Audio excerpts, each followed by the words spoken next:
I want to know about you. But I know one of the questions you ask as a host is like, what is the one piece of advice that you were given or that you feel like other real estate agents or people in this profession should know? Welcome to this week's episode of Hey Homegirl.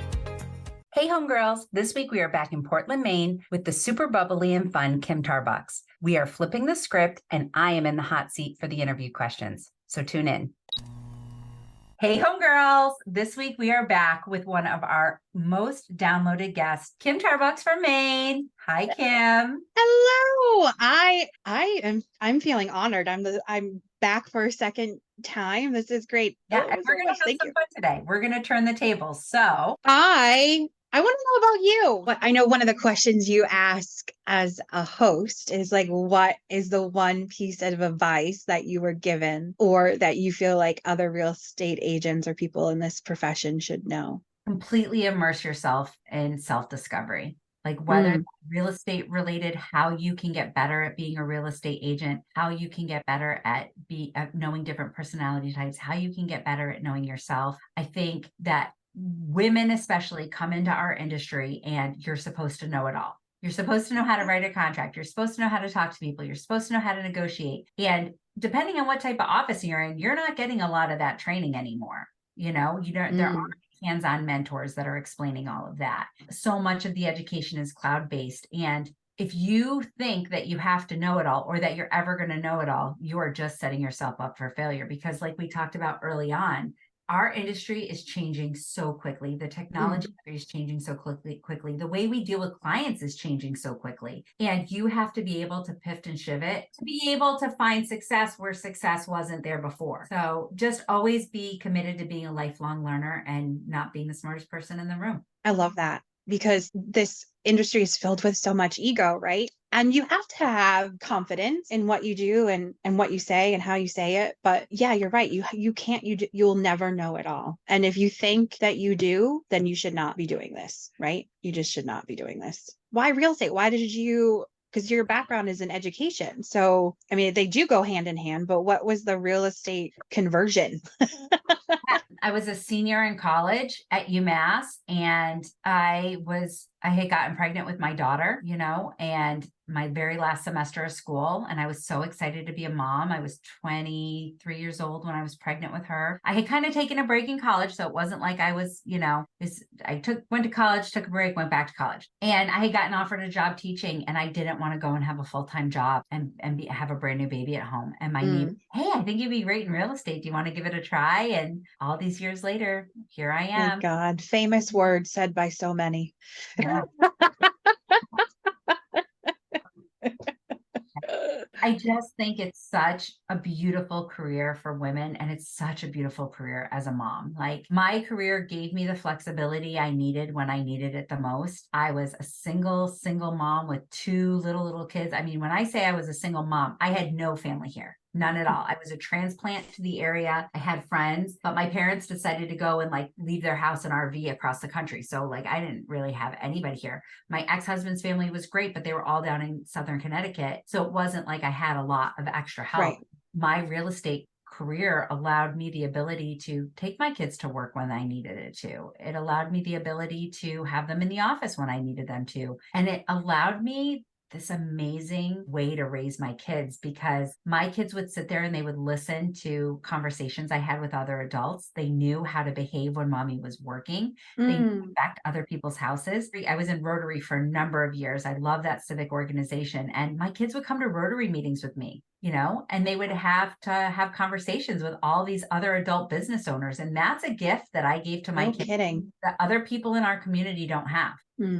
I know children getting exposed to that at such a young age just changes their brain chemistry and it just creates, lets them see that the world is so much bigger than what there is at home, right? And that we all have to work together to make our communities better and stronger. Right. Yeah, it really gives them that civic mindset and really pushes them to think outside the box of like, but look at how all these people are coming together and doing great things, and they can be a part of that. Yep. Oh, I love that.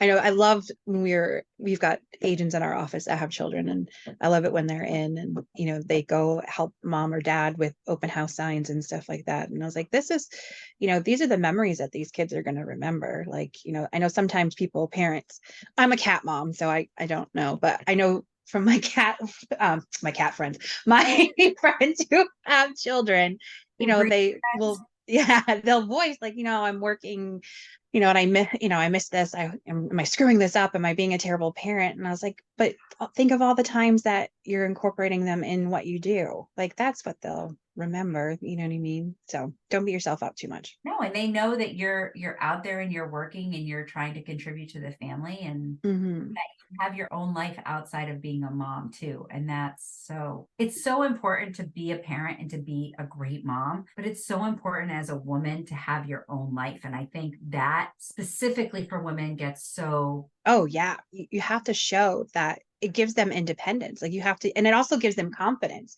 that, you know, they don't need mom and dad all the time. Like that's literally like what you're supposed to do as a parent, is to grow them to be functioning human beings in society. And if they can't function out without mom and dad, you know, 5 feet away, then I mean, you're going to be having them live in your basement forever. So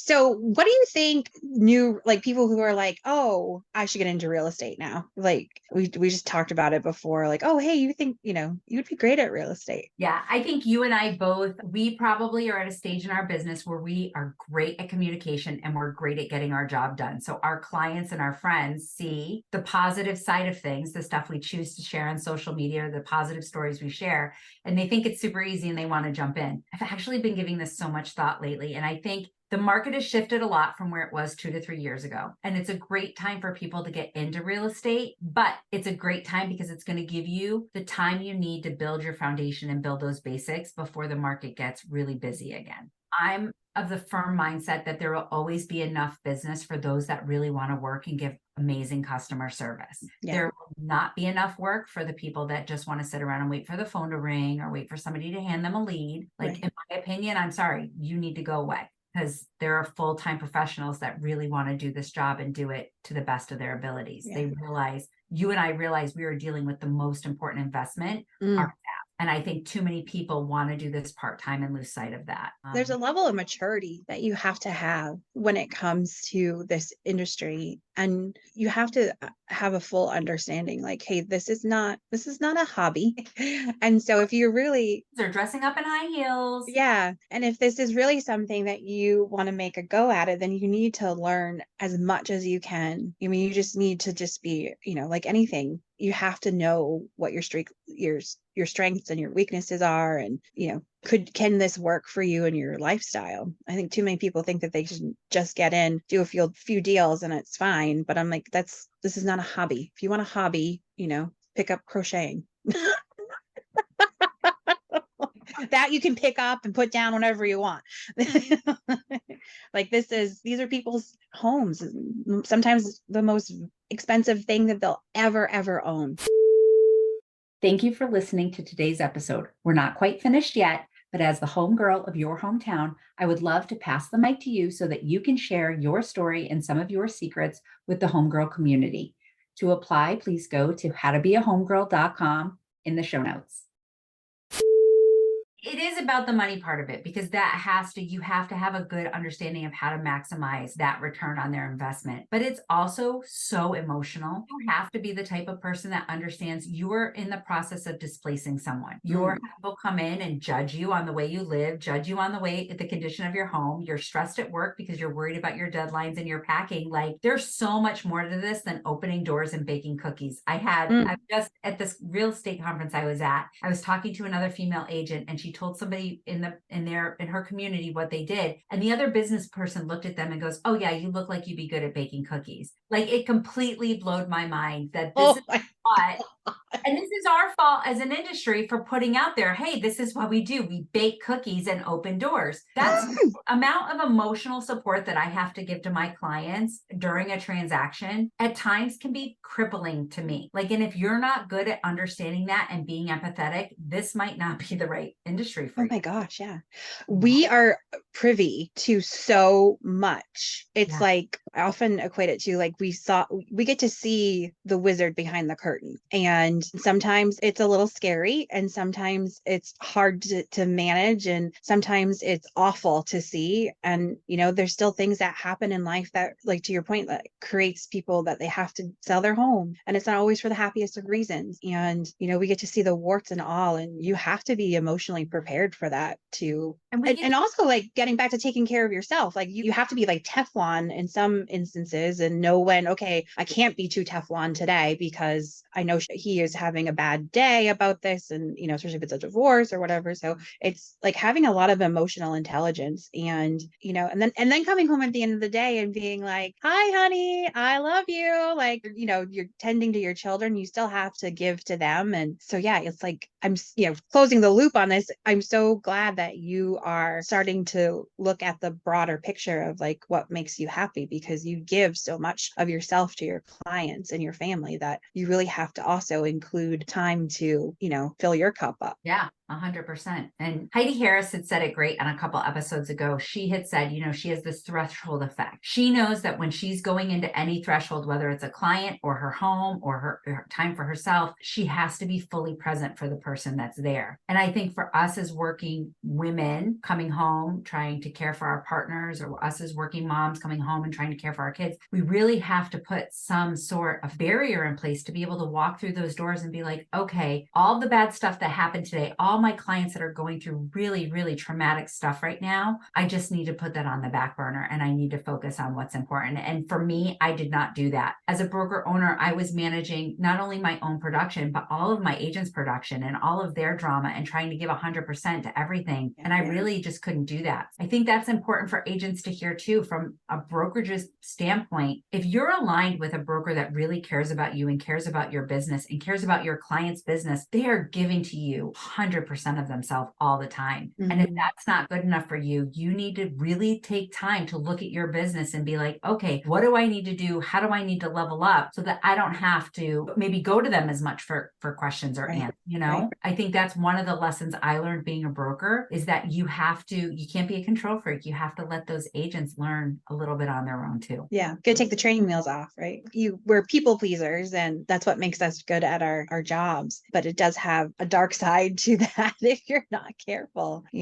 This was so good. Are you happy to know me a little bit better? I don't usually talk about myself. I love this. Well, I think, Sarah, you have so much to offer. And like I said before, like I was listening to all the other podcasts that you've done with all these remarkable women. And it is so clear to me that how passionate you are about women leadership and this industry and how you treat your clients and how you treat other community leaders. And you're just here to fill everybody up. And I think, getting to know you better will help all of us who listen. And yeah, you're like our little tribe cheerleader. And I love that. So I appreciate you letting me come on today and flip the script on you. Oh, I do have one more question. If you could be anything like outside of being like a real estate agent, like what other job would you have been, or what other career would you be in? Okay. So when I was just in Yosemite National Park on the women's retreat, my very good friend, Becky Lawrence, just asked me the same exact question. And oh my God, really? I would be a YouTube travel guide. Wow. Travel is so extensive. Like if I don't have something planned, I'm not fully happy. I just love to go and adventure like that all the time. So that would definitely be, in another lifetime, that's what I would have done. Oh, I love that. Yeah. I love that too, because